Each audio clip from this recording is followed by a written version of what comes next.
scale. I swear every video is just me in a different corner of my office.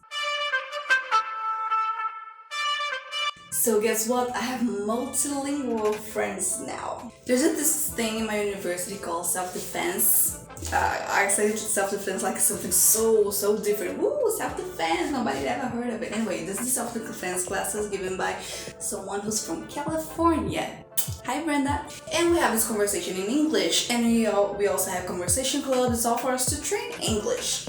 So I ended up meeting a lot of people who also not only speak English, but also speak a lot of different language. And I have to say, having people in the same group that speak different languages, the same different language, is a completely unique experience.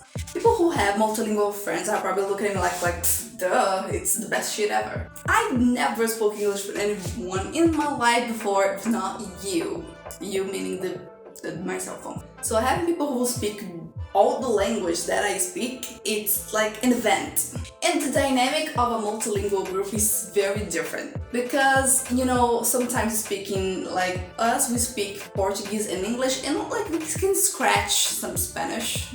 But the main languages are Portuguese and English. So there's this dynamic that we are speaking one language, let's say English. We are speaking English, and then in this group, I don't know where somebody's like says a sentence in Portuguese just because the brain started to function that way. Then everybody just changes the language of the conversation to Portuguese without even realizing that we're doing this. And there's also these very different things where someone is speaking English and somebody else is speaking Portuguese. There's somebody who's like switching between them both, and we don't notice shit. Because both languages are very natural to us, we have this flow. There's also this very interesting event, like this phenomena, when you kind of mix both languages without intention. One that our group is very fond of is cigarette. Cigarette in English means cigar, when cigarra in Portuguese is like this dumb bug that screams a lot. Yeah, sounds like my neighbor.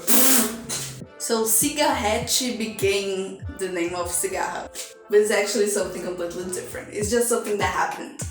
There's also this thing, the jokes also get kind of clever, because not only we have jokes in English, we have jokes in Portuguese, we have jokes that mix them both. Weird thing when you realize that people who don't speak at least one of the languages of that joke they won't get it.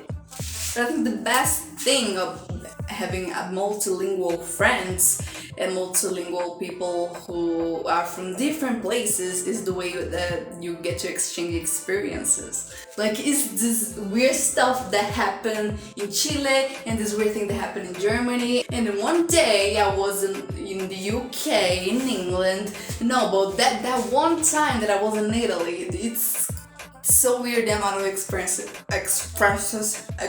you get to exchange, especially for me who never left the country, who never left the States. You also learn very specific words that you don't know how to use, but you don't mind using them because the other people will get it. Like amiga, this is something Latin America can relate, I guess. The Spanish speaking and Portuguese speaking countries. No, Portuguese people.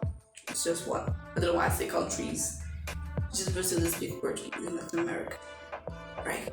Anyway, these specific words like amiga, you get to call them and say it because people will understand what you're saying. Like the expression at all, it doesn't exist in Portuguese. You have to mix up the sentences to make it work. And how the hell would I translate amiga or amigo or amigue? Buddy, like pal, champ. No, I just feel stupid. No offense, English speaking countries. But I just sound stupid.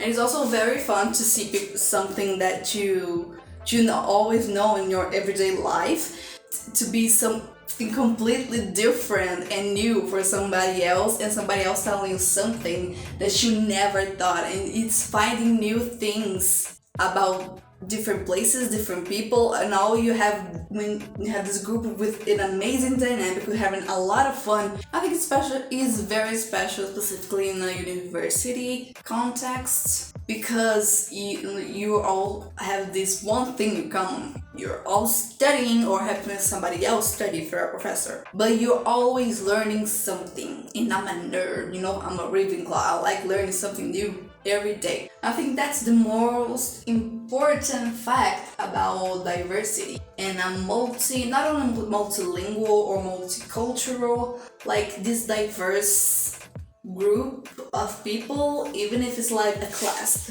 people come from different places, even from like the same state, you get to know how the world is for somebody else, and you get to consider it and think about what it was like. I cannot put into another word that's not growth. You feel like your mind expands a bit. I love getting to know my new multilingual friends, and I hope they don't hate me because I talk to them like that. Anyway, this was this week's video. It's very short. I don't know why I'm making the video so short, but that's not the place for existential crisis. This is the place for fun. So leave a like, subscribe, and I'll see you the next time. Bye.